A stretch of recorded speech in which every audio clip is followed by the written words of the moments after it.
Welcome to Generations at Work, where our goal is to build bridges, not walls, between the different generations in the workplace. Today, we're going to explore a topic that sometimes can be an elephant in the room in the workplace. Let's have an important conversation around mental health and how it affects the different generations at work.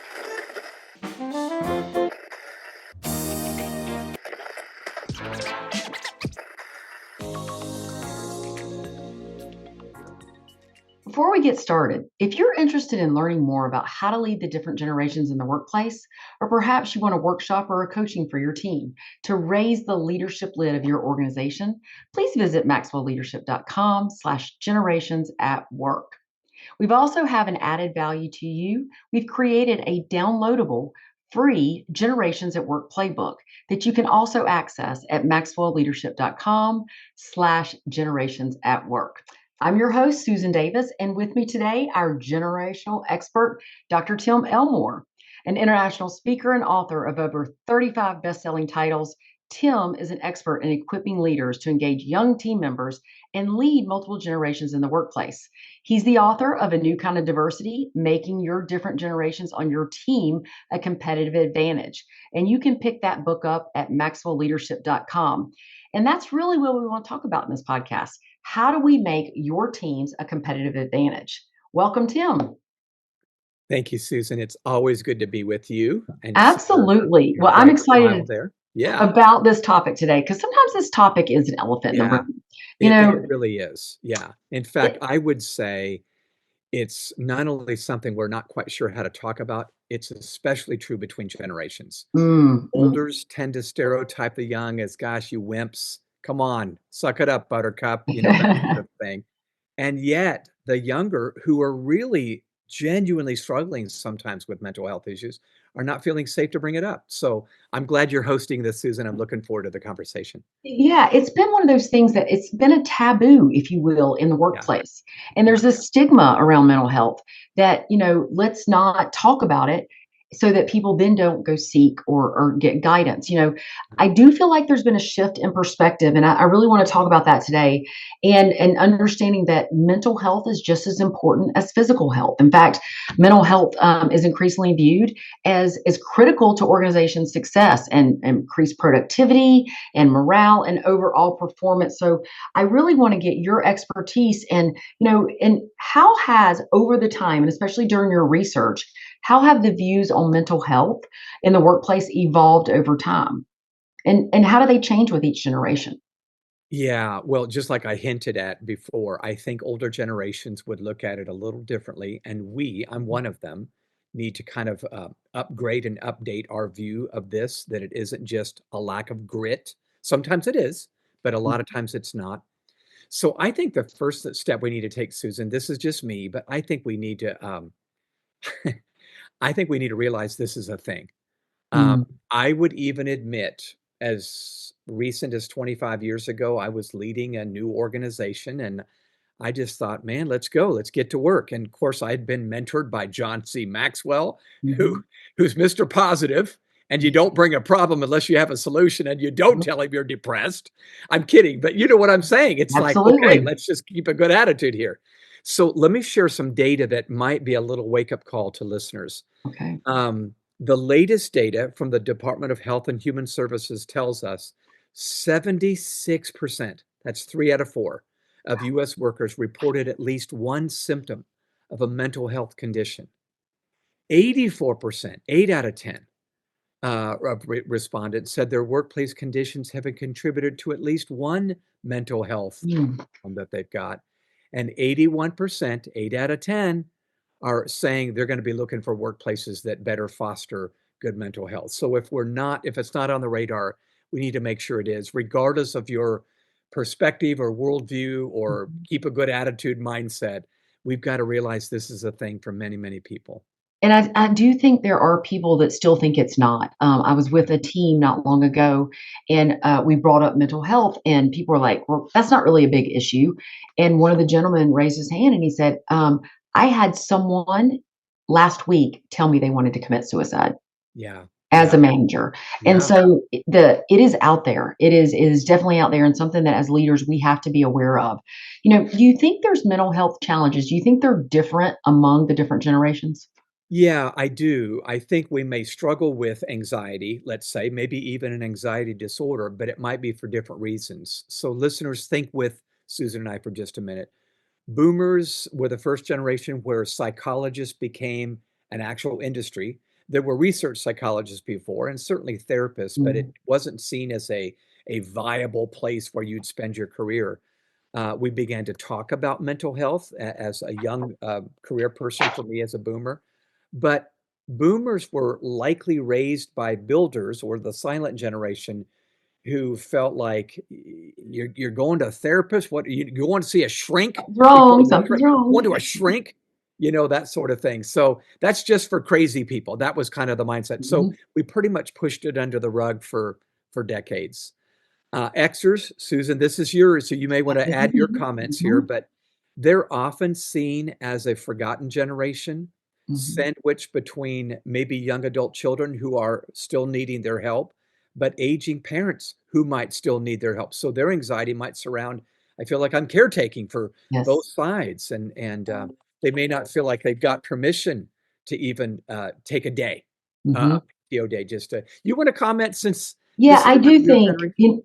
this we're in this weird piece because you're at that point that you do have some people have young children. I'll be 54 and I have young children, but I have aging parents too in Yeah, their 80s. yeah, And so you're being pushed between you have your career, right? Your job, you have your younger children, you might even have grandchildren, yeah, and you have aging parents. yeah, And so usually it's everybody else that gets taken care of and you're the last person, yeah. which then we know what happens and that what that leads to mental health. It's so true. It's so And true. and Gen X has always just done it. They've just Yeah, figured it out and they've done it. So this is what they've done for a long time. And so I do think that sometimes they are that forgotten. I think that's a great way to say it. yeah. So the millennials, those would be my children's generation. They're young professionals. They're a little bit more open to admit it. The stigma Mm, is slowly evaporating. They began to realize that it isn't just for people from poor homes or backgrounds.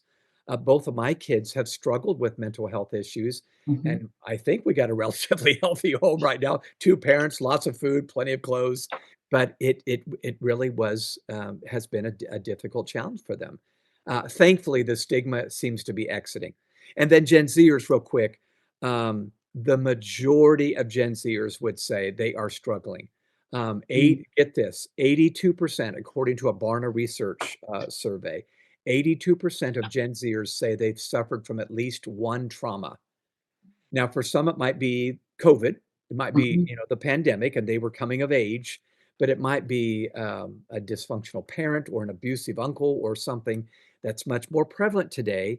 mm, And so I'll tell you a quick story. This is a great illustration, I think, of how older generations can misunderstand younger. Um, Susan, you and I talked about this before, but a young job candidate, 22 years old, was asked by a hiring manager to talk about his experience at work and maybe share a challenge that he was proud of himself for overcoming. He shared the story and she really liked what he said, and so she decided to hire him. Over the phone, her boss calls this young man and says, "We'd like to hire you." And the young man says, "Are you kidding me? I'd never work for that woman. She triggered my PTSD when she asked me that question." So now wow. he sees that as legitimate. I'm not making fun. He sees this as a legitimate trigger. She's probably thinking, "Are you kidding me? Yeah, If this is what's throwing you, you should not work here. We're about to take on some very tough jobs, and this is no absolutely. place for someone like you." So you can see how we're butting heads here. Well, and so what are some of those big misconceptions, if you will, about Yeah, people, just generational mental health awareness among all the generations? yeah, There's misconceptions out there because I would have never thought that by yeah, asking someone how they feel that could trigger them. So yeah. It's true. In fact, we would think that that's a wonderful gesture to ask them how yeah. they're feeling today. Yeah. So you said something brilliant as you kicked off this podcast, Susan, I think anyway. We all know that physical health is important. Yeah. When our body is broken, let's say we break our arm, we know we need to go see a doctor or a surgeon or something to take care of that. It's not been till recently that we feel like mental health has been the same way, but it is. Yeah, Mental health is not for the weak necessarily. If our body's broken, we need to take it to a doctor. If our brain or our mental health is at issue, we need to take care of it. And maybe it's professional help. Not always, but sometimes. yeah, So we need to see mental health in this way. My daughter is a great example. At 18 years old, I asked her permission to share this. At 18 years old, she had had a pretty good life, done well in public school, was about ready to go off to college, made good grades, had lots of friends, was very involved with extracurricular activities, but she went into a funk. I mean, almost overnight at 18. We all wondered, she wasn't eating, yeah, she wasn't social, and she was typically very social. She wanted to withdraw. She just wanted to spend time in her room. And we weren't really adept at all this, but we thought, boy, she's acting like she's depressed. But we weren't thinking disorder. We were just thinking she was having a depressed day. yeah, Well, it went on for days. I remember walking into a room and she was reading her Bible and just trying to make sense of why she was feeling so awful. Well, she needed to be treated and she has taken meds and it's really helped her. yeah, Now, I'm not saying we need to rush to meds. That may be our last resort, not first resort. But the fact of the matter is, here's this well-adjusted young adult who is in a great career right now as a counselor, by the way. yeah. But she had her own challenges herself. And I'm so glad that she was open and we were open to saying, let's treat this like we're broken. We need to fix this. So I think that's so important, and I'm glad that your daughter gave permission because I think it gives permission for Yeah. people to say, "I suffer from that too." I mean, Yeah. I feel like almost every high performing person has had some type of mental health crisis, Yeah. and Yeah. we need to normalize this discussion because it's okay to say I'm not okay. Yeah. Yeah. And, do you think it's technology, or what do you think is impacting the mental health across the different generations? What's Yeah. what's driving this? Well, I think it's a perfect storm of multiple elements, but technology is probably at the top of the list. Mhm. Jonathan Haidt wrote a great book. He's an NYU prof and author called The Anxious Generation. And he Mm, talks about how the smartphone was a game changer when we went from cell phone to smartphone. yeah, And we're just absolutely overwhelmed. And when I say we, it's all of us, but certainly the young person who grew up with this. And all they've known is this smartphone with 10,000 messages a day mm, coming at them. So I think that's been a huge issue. But you know what, Susan? You just sparked something in my mind. This is off script, so please yeah. forgive me. We want to cut No, this for go, every yeah, second. go. The good news is we're more apt to talk about it. The bad news is we've become so familiar with the psychological terminology that we're Mhm. self-diagnosing and we're saying, oh, I've got this, that's, and sometimes you're going, no, you're having a tough day. Let's go on. You know what I'm saying? I love Yeah. you because I know how you lead. And you're a Well, tough cookie. I Uh, know. You suck it up, buttercup, right? yeah, I mean, that's that Gen right. X. That's So right. So Yeah. how do we this is a great this is off script too, but I think it's a great conversation is how are some of the generations being perceived differently than the Yeah. others? Like how are Gen Zs and millennials being perceived and what are the older generations relating to or not relating to? Yeah, well, I'm going to be a little anecdotal on this. I've got some general data, but what I've seen, Susan, is something we talked about before. The young, and let's say that would be under 40, might look at the old, let's say over 40, and say, you all are absolutely absorbed in your work. Some of you are workaholics. You know, Mhm. that term came about with boomers. And so they go, I don't want to be like that. So part of their pushback on working too hard or too much, not all, but many, would be, I see the unhealthiness mentally on your Yeah. life. You've hurt yourself, you've hurt your family, you've hurt your marriage, etc. Mhm. Again, not everyone, but often enough that they would go, I don't want to be like you, Bob, you know, that sort of thing. So Absolutely. I do think, Susan, you and I, you're much younger than me, but you and I would be the over 40 group. I think we do need a model for our children and for young employees. Mhm. We can cut away from work. We can enjoy a vacation or just some downtime where we're, recouping. That doesn't. In fact, I think if we do that well, we're going to be better at work. Well, and honestly, listen, if you're a good leader, you're the least important person in the room, right? That's You're right. the least important person. That's Everybody right. around you is more important. I was on actually earlier today on a coaching call with a new mom, and she is moving into a director role. And Okay. she says, I just don't know if I can do it all. And I'm like, Yeah. you absolutely can do it all. You Yeah. can be a mom, you Yeah. can be, a director, you can be a nurse, you can do all of these things that you want to do with boundaries and expectations. So, as more even, millennials, Gen Zs are moving into more leadership roles, what do those mental health trends look like? Because I hear this in coaching. I don't know if I can do it. I don't know if I can. And I'm like, of course you can, but what trends are you seeing? Well, I do think more and more people are needing to do both the great personal life where there are children involved and spouses involved, but also a very demanding job. Yeah. Susan, I don't know if this is true, but it feels to me like as I get out there and speak at companies and businesses and sports teams for that matter, everyone is demanding their soul. I Mm, mean, there's not one, just come in 8 to 5, you'll be fine, you can leave, that sort of thing. mhm. Now, you and I have talked about this before, but I don't know if we've talked about it in front of our listeners here. I held focus groups with Gen Zers and I asked them their view of work.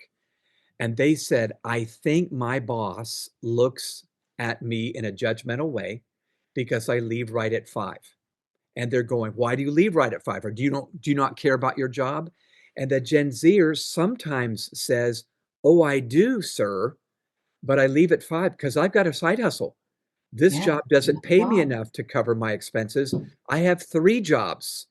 And I think sometimes we need to reserve judgment on those wimps out there. Maybe they're actually working harder than we are sometimes, and we need to cut them some slack. Maybe get a little curious instead of judgmental with their Yes. you know Yeah.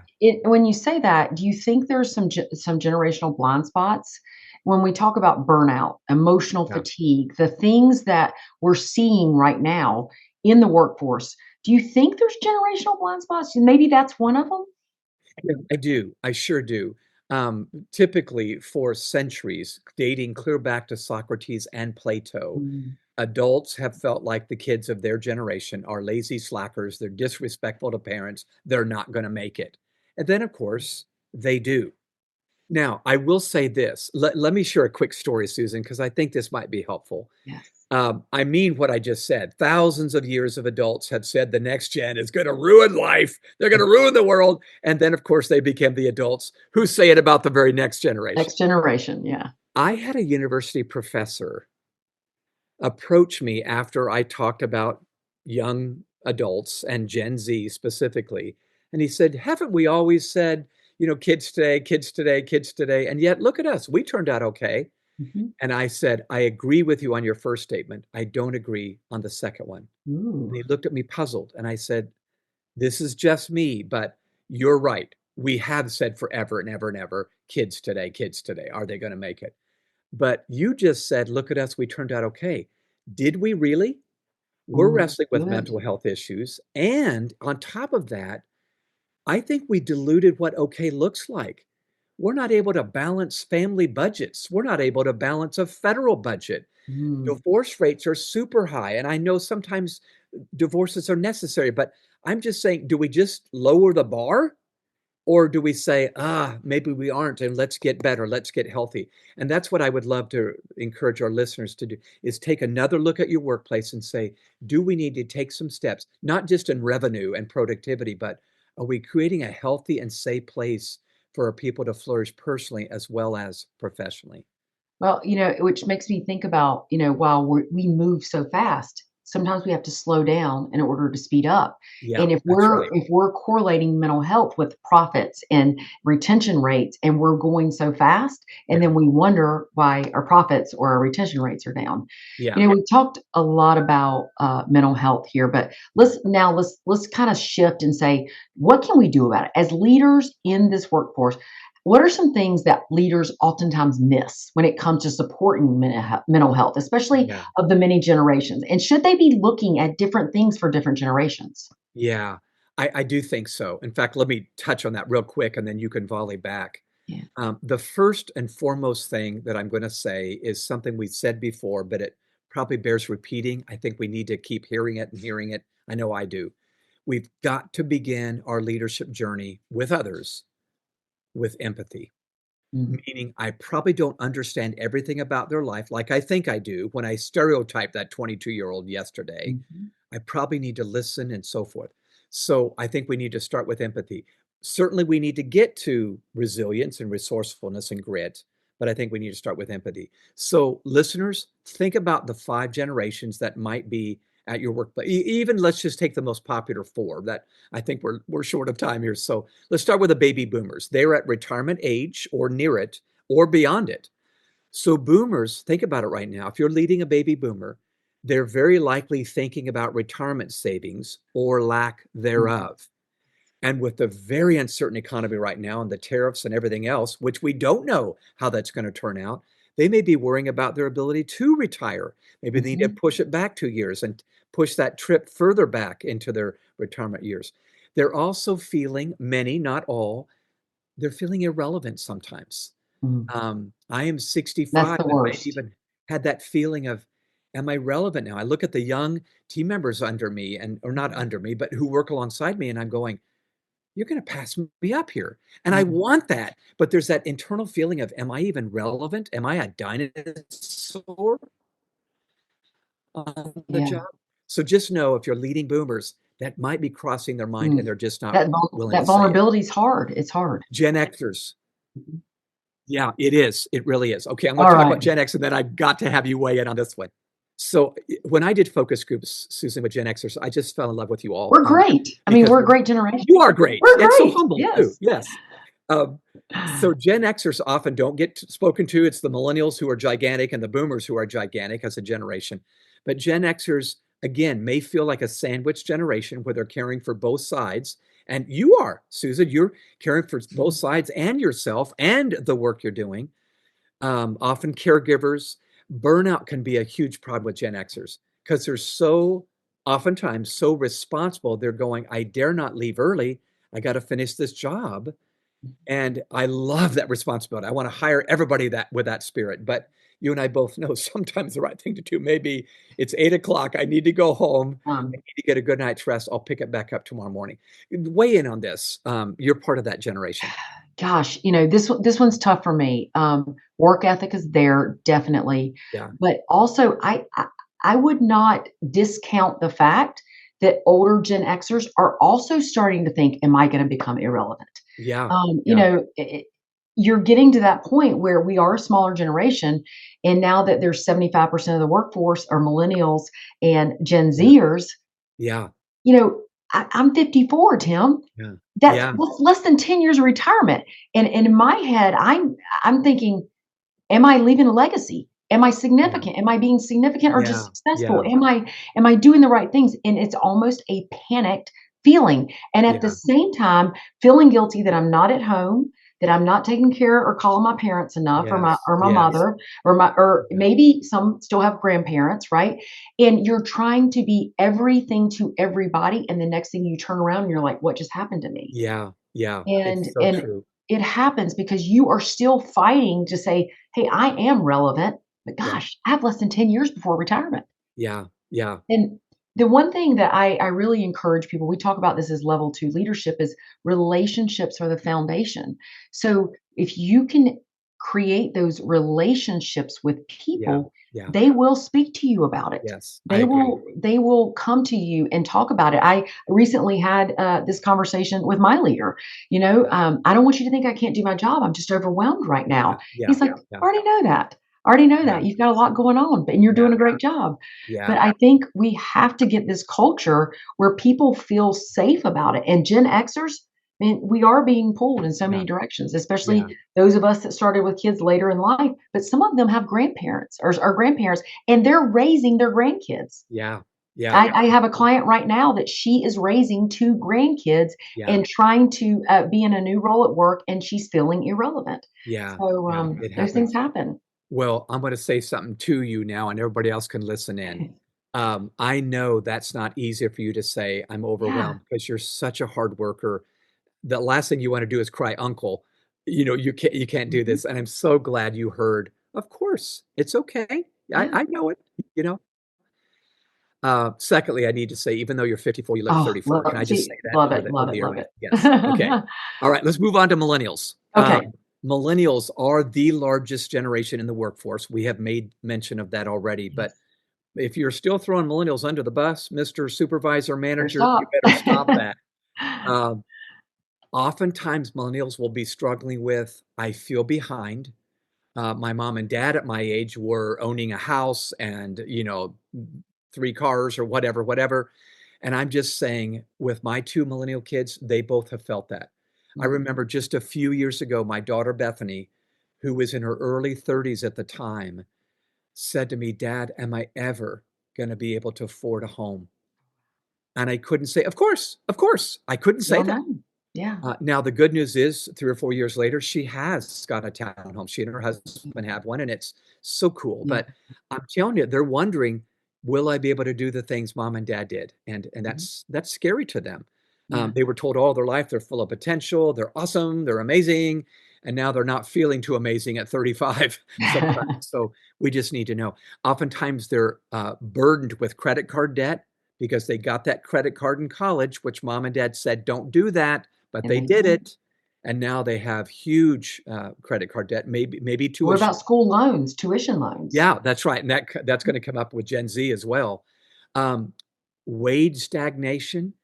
You know this, but millennials will go, well, of course I'm not as far enough as my mom and dad, far as my mom and dad were. They made so much more per, the time they were in than I do. Mhm. So the wages aren't keeping up with inflation. In other words, you Mm, you get that. But just know, all I'm saying is, I'm not saying let's make an excuse. I am saying we need an explanation, and that may be good enough reason to start with empathy on those no. millennials. All right, so Gen Zers, the last one that we want to cover in the workplace. Many have entered their careers, and just know part of their anxiety might be they've never once had a full-time job. Mm, So they may come in a little cocky on the outside, but inside they're going, holy moly, don't know. I don't even know these terms. And I'm afraid somebody's going to gaslight me for not knowing something. I dare not raise my hand in the staff meeting and go, what does P&L mean? So just know they might be afraid that they've never. And by the way, let me just say this, listeners. One of the reasons they may not have had a full-time job is mom and dad said all through their education, focus on academics, focus on Yes, focus get on good school. grades. I was working jobs. I think you I were was too, too. Susan, I early on. My So when parents the used to career drive started, me, yeah, to a yes, job, to waitress at age 14. Yeah, yeah. And I was throwing newspapers on driveways at yeah, 12. yeah. So that helped us. If nothing else, it just helped us realize, oh, I see what work is. And now it just seems so hard to transition from the classroom to the workroom. So one last thought on this one. In a couple of the books that I've done, I share a couple of columns that has been a good handle for older leaders to talk to younger people at work about. I call it Our Scene Today. And the word scene, SCENE, is an acronym. So, listeners, in your mind, make 2 columns, okay? On the left-hand side, write down 5 words that spell the word scene, SCENE, and I'm about to give you those words. On the right-hand column, I want you to write down the unintended consequences of that scenario, what we didn't see coming as a result of our world today, our 21st century culture. Okay. So, real quick, the letter S in scene reminds us we live in a world of speed. No Mm, one would debate that. We want everything faster and faster. faster. We want high-speed internet access. We're pacing in front of the microwave oven. It's ridiculous today. Now, think with me. If a kid grows up in a world of speed and they're coming to work now, they're naturally going to be thinking slow is bad. Mm, But you and I both know careers usually develop kind of slowly. I mean, yeah. I'm not going to be the VP when I'm 25, probably. The letter C in scene. We live in a world of convenience. And I love the modern day conveniences I Mhm, enjoy. I wouldn't want to be without them. Quick clicks, that's awesome. mhm. But think about it. If I'm a Gen Zer and I've grown up in a world of convenience, I can assume that hard is bad. But folks, you and I both know things are hard. Or Family's hard. Work is I hard. I try to tell And my that, kids that all the time. yes, I bet you do. And teachers are having to say this. Mhm. By the way, the number one phrase that K-12 teachers say they hear from students today, this is too hard. The students are telling their teacher, and of course the teacher's going, what? We've been doing this math equation for decades, Johnny. You Do, can do it too. But it's just, yeah, it's just, you can see how they would come to that conclusion. do The you think letter that's E. Go ahead. No, go ahead. I Go just ahead. want to enter. Do you think that's the generational values, like work ethic and loyalty and stuff, clashing, or what? Where do you think that's coming from? This is I too do. I hard. think it's from the conveniences we enjoy. They've just been conditioned. Nobody taught them life should be Yeah, easy, maybe, yeah, but the conditions have. got it. But I will say this, this is another topic for another podcast. But I heard Gen Zers in my focus group say shortcuts are the new work ethic. I'm not kidding. Now, they explained it and it made a lot of sense to me. They're hackers. They go, if I can get the job done and do it in short amount of time, isn't that all you care about, boss? That I got the job done? And So, older generations would say shortcuts is lazy, yeah, right? that's right. It's so true. So, yeah, it's a little off there. Okay, so where are we? Scene. We are an E. We're an E. Letter E in scene. The world that young people are growing up in today is full of entertainment. And by the way, I loved entertainment when I was a teenager, but now it's in our hands. That's It's right. Yeah. always with us.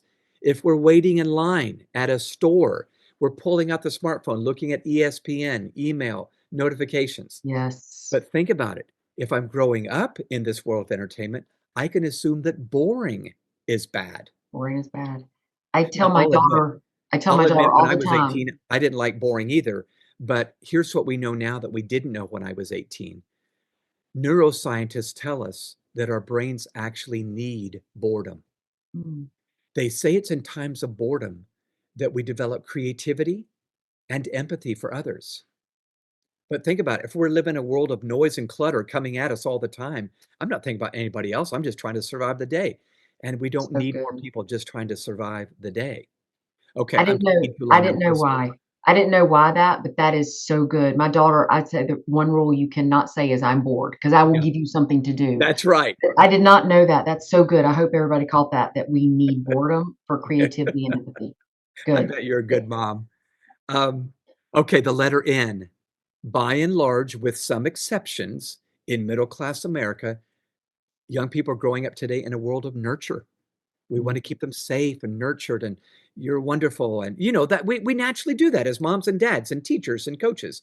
But think about it. If they're growing up in a world of nurture, what message does that relay to them? Risk is bad. We've unwittingly, I'm afraid, said to the emerging generation, mm, be safe, don't take a risk. But here's what's crazy.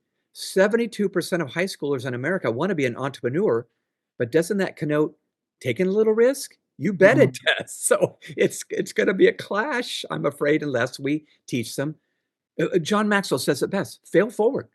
Failing is a good thing. It's part of success. Absolutely. Chasing All right. failure. One last word. Yes, I E. mean, yeah, the last letter E in scene. So it's speed, convenience, entertainment, nurture. The last letter E is we live today in a world of entitlement. Mm, We feel entitled to perks that our grandparents' generation never would have felt entitled to. You and I are sitting in air conditioning right now. My grandparents didn't have air conditioning until they were in their 70s. My yeah. goodness gracious. Now, we could throw kids under the bus. Yeah, kids are entitled. Hey, we are too. We are And we too. give it to them, Tim. We give it Yes, to it's them, though. true. We That's do it. right. We give them so many things. Of course, they feel Mm, entitled. But think with me, and this is the killer on this one.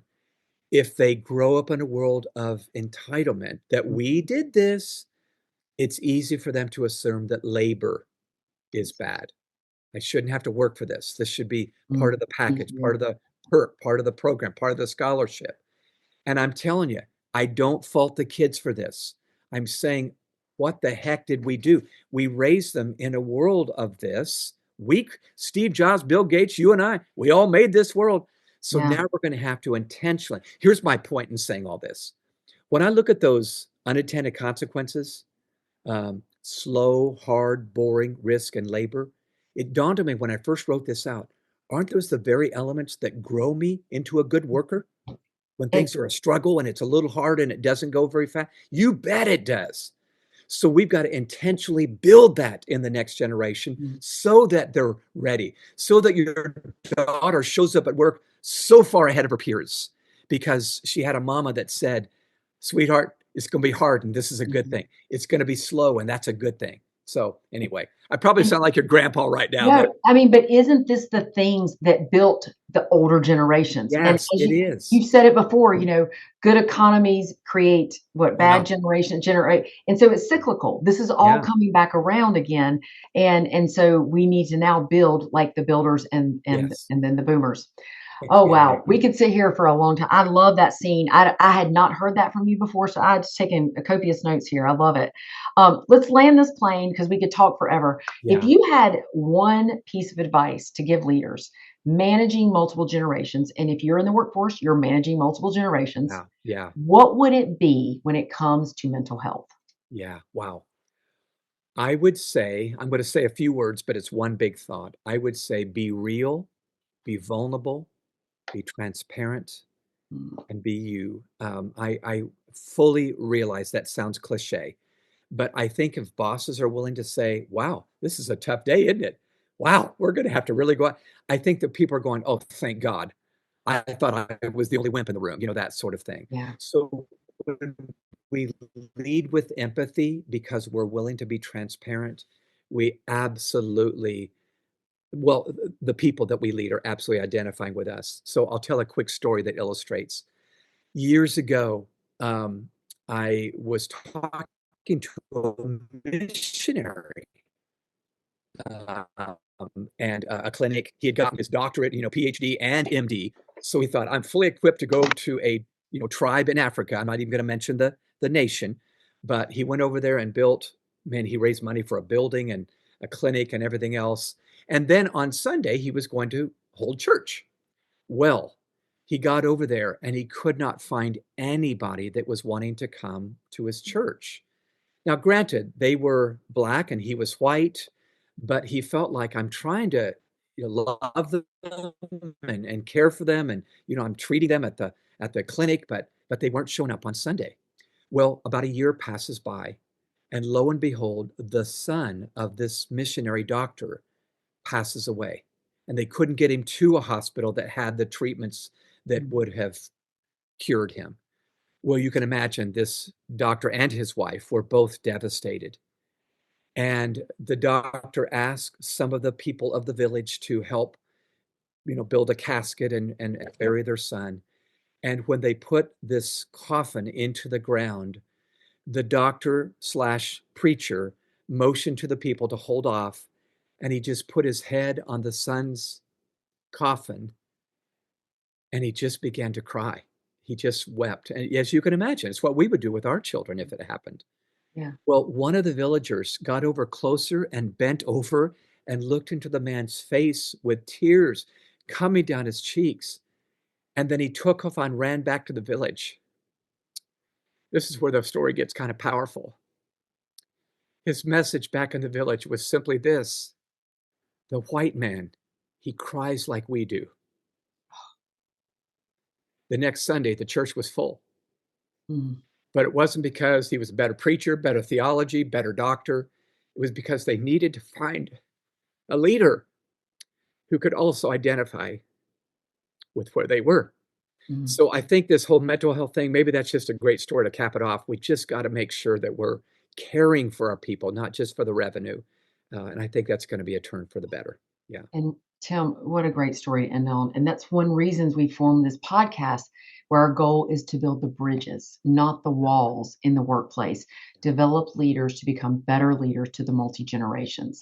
As we close out today, if you're interested in knowing how to bring this type of training to your organization, or maybe you need some coaching, visit us at maxwellleadership.com/generations at work.